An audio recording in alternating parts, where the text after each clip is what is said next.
Antara paparan menarik hari ini, politik hanya akan rugikan rakyat negara. Sampai bila rakyat boleh bertahan? Polis siasat Himpunan Selamatkan Malaysia.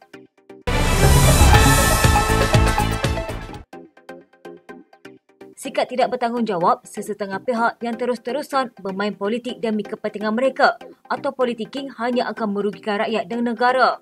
Ketua Menteri Sabah Datuk Seri Haji Jino berkata, beliau tidak mahu kerajaan negeri Sabah diheret dalam permainan tidak bertanggungjawab itu, sebaliknya hanya mahu terus fokus untuk merealisasikan dan memenuhi aspirasi rakyat yang mendambakan kemajuan, pembangunan serta kesejahteraan hidup.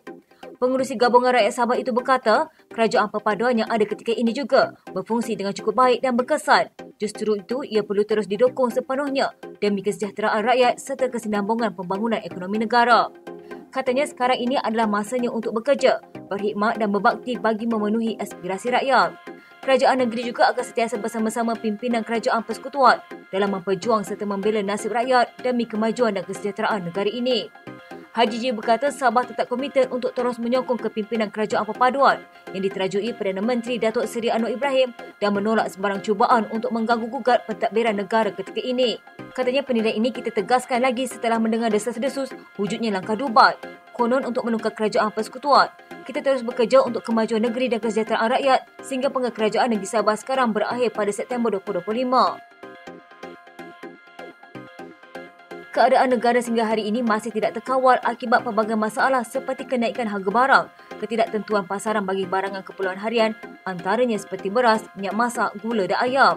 Ahli Dewan Undangan Negeri Kuala Sentul, Datuk Jasir Jamaluddin berkata, Kerajaan Madani sudah lebih setahun memerintah tapi masih tidak dapat mencari penyelesaian kepada permasalahan rakyat. Jelasnya, menteri yang ada seperti tidak tahu menjalankan tugas, menyebabkan rakyat semakin gelisah akibat terbeban dan terhimpit dengan keadaan ekonomi yang semakin merundum.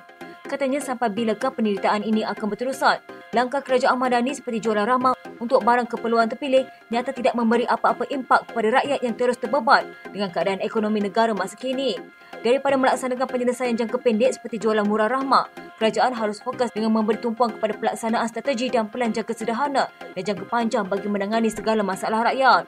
Antara lain pelaksanaan dasar ekonomi yang lebih baik dalam mengawal sedia harga barangan dan perkhidmatan untuk memastikan persaingan yang adil dan saksama dalam pasaran. Beliau mengulas kenyataan Pengerusi Perkhidmatan Malaysia Tan Sri Mudi Yassin, ringgit jatuh ke paras terendah dalam 26 tahun iaitu 4.728 berbanding dolar Amerika Syarikat. Bekas Perdana Menteri itu berkata keluaran dalam negara kasar negara pada tahun lalu pula hanya berkembang pada kadar 3.8% iaitu gagal mencapai sasaran 4 hingga 5% seperti diunjurkan sebelum ini.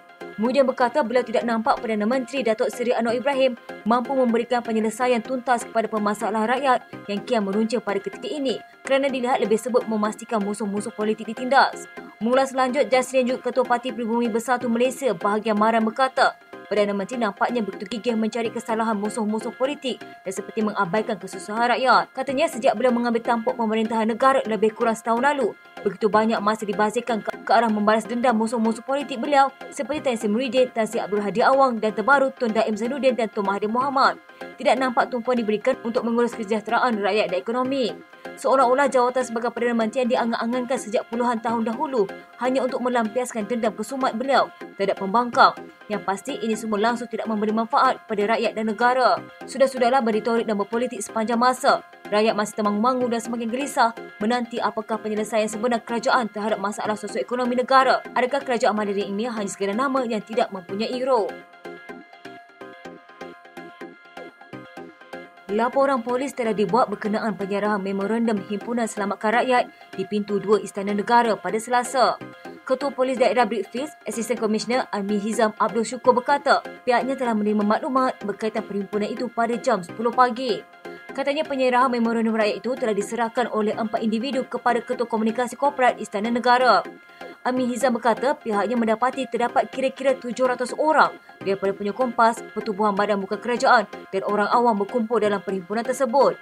Katanya dalam kejadian ini didapati beberapa peserta perhimpunan telah mempamerkan spanduk bertulis rakyat bersama hemat yang di-Pertuan Agong dan seramai 4 individu telah dikenal pasti memberi ucapan dalam perhimpunan ini. Walau bagaimanapun tiada sebarang tangkapan dan rampasan dibuat.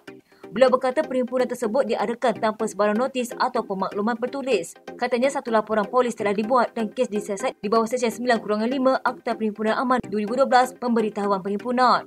Pada Selasa, media melaporkan polis akan merakam keterangan penganjur perhimpunan itu atas kegagalan mematuhi Akta Perhimpunan Aman 2012. Ketua Polis Kuala Lumpur, Datuk Olaudin Abdul Majid dilaporkan berkata, penganjur perhimpunan berkenaan sudah dikenal pasti dan akan dipanggil bagi memberikan keterangan dalam masa terdekat. Sekian berita terkini di TV pada hari ini. Jangan lupa follow Facebook dan YouTube Deadline TV. Dapatkan info terkini di Facebook serta YouTube di TV.